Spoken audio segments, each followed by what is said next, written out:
Ireland, Norway, and Spain join more than 140 nations that have already recognized a Palestinian state. Recognition is not a symbolic act. This is a legal and political step, a commitment that countries make. It involves recognition of territory, of borders, of sovereignty. And as such, that will have legal implications and legislative implications for those countries. Israelis reacted angrily to the decision, with Israeli Prime Minister Benjamin Netanyahu calling it a prize or reward for terrorism. Some Israeli analysts interpret it as further evidence that the world's moral compass has gone adrift.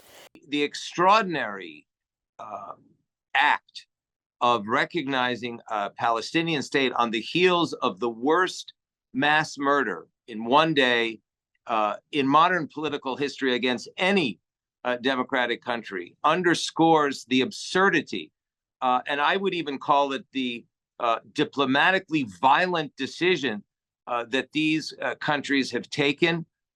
Polls suggest more than three-quarters of the Israeli public do not support a Palestinian state in the aftermath of October 7th, when Hamas invaded more than 20 Israeli communities and killed about 1,200 people.